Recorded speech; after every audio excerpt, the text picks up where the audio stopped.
Welcome back everybody to the channel. Today we're tearing apart some windows and we're at a new location. So if you hear some freeway noise, I apologize in advance because it annoys me, so now it gets to annoy you. Just kidding. I really hope it doesn't. But we are tearing down windows on the TacoNook, the Toyota Chinook, and I hope that these are relatable to the Sun Raiders, just so that way I can help other people out when it comes to it. But at the very least, this may help some Chinook people out, and maybe just all vintage campers, because I imagine they all got to be pretty close to the same, but they are a pain in the butt so far. Up here we have the crow's nest, or the little over the cab windows. Someone siliconed the crap out of them, so we gotta strip those all down. We got it all separated. We have some cracked windows right here, and up here in this corner somewhere, not that it matters, but you can kind of tell looking through it, if I can get it in the right light, maybe right there. Oh yeah, you can see all those bubbles in it. The windows are Lexan and they're 1/8 inch, and they're just not meant long for this world. However, they have lasted 40 years, so maybe they knew something I didn't. So I've ordered some new Lexan. It's tinted. I'm going to cut those, mold them. You just need a little bit of heat, you can mold them. And then I've ordered some of this gasket, and I've tried as good as I could to get the this stuff by the foot, but there's no place you can find it by the foot. So I think at this point I've had to order 100 feet of it, and I'll just end up putting together little window kits for people who may or may not be interested in these redoing their windows, as well as, so you'll get the gasket and a little bit of butyl, and it'll just be there so someone doesn't have to spend the money that I had to spend to get all of it in a whole package. So anyways, these will be pretty simple. I'm actually fairly confident with these. These, on the other hand, are just a ton of pieces. So this is the sliding window, and this is what I'm hoping is relatable to the Sun Raiders. And I don't know if that's true or not, but we're going to go through and find out the best we can on how to tear these apart, get them all stripped, get them painted. We're going satin black with everything to match the theme, and then get them all resealed. So surprisingly, with this thing being 40 years old, the butyl was actually in pretty good shape, and I couldn't tell anything had actually really started leaking yet, but I'm doing it all anyways, might as well go through it. This is taking a fair amount of time, but it's kind of the name of the game when it comes to this thing. So basically, here's our complete window. This is, I believe, the driver's side, but I'm not certain on that. And I'm going to start with getting the screen out, which you can slide these little tabs down here. They actually slide all the way out. But if you just give it a slight push, it'll pop out. And now your screen's out, just like that. You got to be real careful with these, because they are old, brittle plastic, as I found out. So this only has 3. I think there's supposed to be 4. My other window only had 2, so I guess 3 is better than 2. So from there, this is a 1/8 inch glass glazing bead. From the best of my research, that's what I can deduce. This is actual glass, unlike the front windows, which are the Lexan like we talked about. So this is 1/8 inch glazing bead, and it's pretty simple to tear apart. You just pop your little screwdriver in there, grab it. Let's see if I filmed that better. Like that. Grab this, pull it. Then once you pull it out, you'll notice that there is, right in here, underneath the window, is butyl rope. And that is the biggest pain I've had so far, is getting that butyl rope out. A heat gun and a lot of gentle knife work to get it out, because this is tempered glass, surprisingly, but I don't want to shatter it because I don't want to have to find new stuff. So anyways, we'll get down to the nitty-gritty of this. I just wanted to show you kind of the smaller details of this window before I do a time lapse. And bear with me, I've never done a time lapse before, so we'll hope that it turns out good, and if it doesn't, we'll fix it next time. So we're gonna go around, get this all cleaned up, get the window completely stripped. There is one other thing that is pertinent to the teardown of this that I want to focus on real quick. Well, two other things. There is a screw right here that is usually covered in caulk. You can see mine's kind of cracked out. But there's a screw here, and there's a screw on the bottom. And you got to remove those, and after you remove them, you can spin this out. And then, excuse me, there is, try not to drop this window off the edge. There is behind this plastic piece, which is a really bad spot for it. Here, get the flat head real quick. This will save your life when doing these. But get down here, kind of pop that off just like that. I'll show you one a little bit clearer, but there's rivets right here.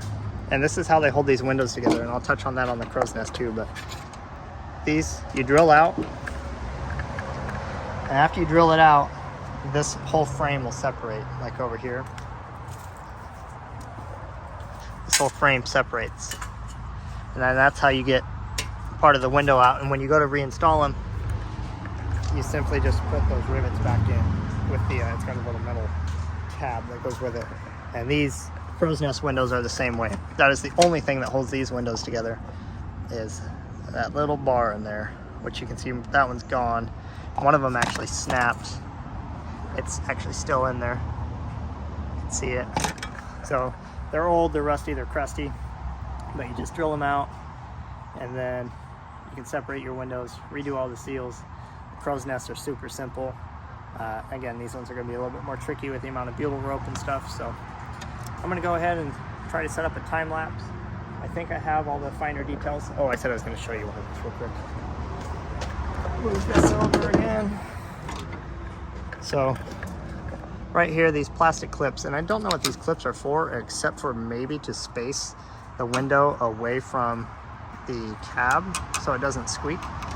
But all you do is you get behind it, you just push out, down a little bit. Almost broke it, didn't. Push out and down just a little bit. Really hard to do with one hand. I got lucky on the other one. There we go. So that's all those are. They just snap right up in there. And again, I assume they're just to space the window away, but the other window had some broken ones. This one, all in all, seems to be in better shape. So I'm gonna get the time lapse set up and we'll see what we can do.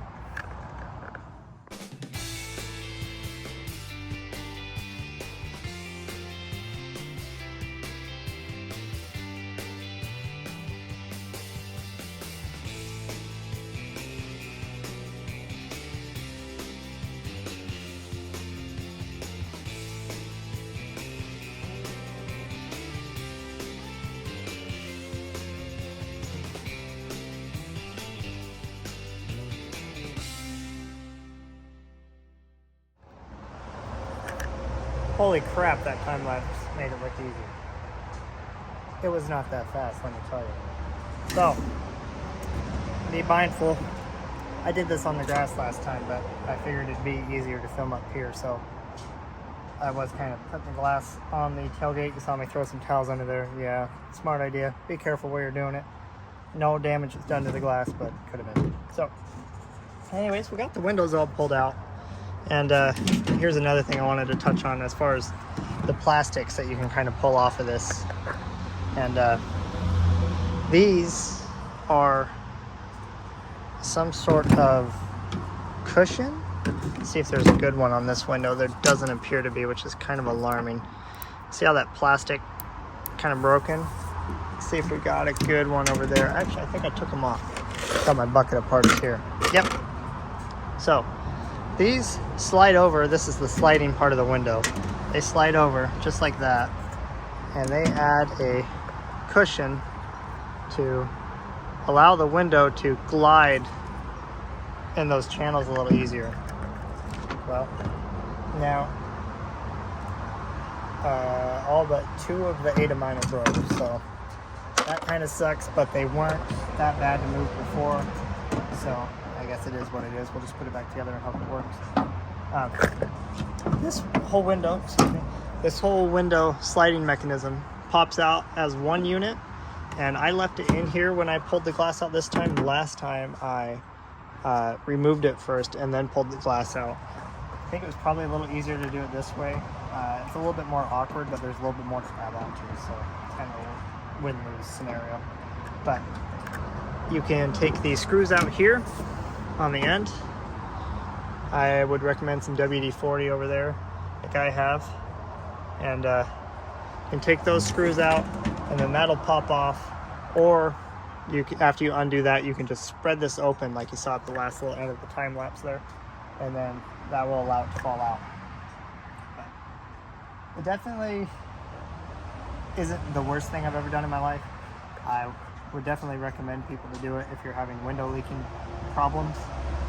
But, just be prepared to spend some time doing it, that's for sure. So my next step is I'm going to solicit the help of my girlfriend to scrape all this old butyl off. Got some brake clean. It's really on there for being 40 years old. So we got a lot of butyl to scrape off, and then I'm going to go over with a razor blade, clean the windows. I'm going to do a 50% tint on it, just to give it a little bit more privacy. The Lexan I have coming for that should match the tint fairly well. So it's a long process, but when these are all black and they're sitting on that camper way up in the air, it's going to look cool. I tried to not damage the vintage stickers too. This one's really hard to read. It says FM 99 Vancouver. So I'm not sure if that's Vancouver or it's Sea Fox, but I'm not sure if that's Vancouver, Washington, where we're kind of from, or if that's Vancouver, Canada. So either way, Northwest, this camper's been up here its whole life, which is kind of cool. And I hope to continue that for it. So between this and the next one, I'm going to get these windows completely clean. I'm going to get them tinted, and I'll probably bring you guys back after the tint, and when it comes to putting the butyl back on and reassembling the window, so that way if I break one, at least it's on camera. Hopefully I don't break one, but we'll have to see how it goes. I also have to go around and clean up this edge too, which all that butyl comes off really easy with the help of this little screwdriver. I'm not sure if I brought that up or not, but that is a lifesaver. If you flip this over, you can tell basically roughly the size of the screwdriver, because it fits right in that channel. And that channel gets a lot of stuff in it, as well as right back here. But you see how lucky I am with how this is coming off, because I know some people's Chinooks have been built much goopier and much nastier when it comes to certain things. So I've gotten fairly lucky with a lot of the stuff. It's even still a little pliable. So anyways, guys, I'm going to call it there. Appreciate you watching. Hopefully the time lapse wasn't too bad. Seemed a little fast, but it is what it is. Might be able to adjust it in the settings. I am still just using an iPhone. So thanks for watching, everyone. Hope you have a good one. Bye.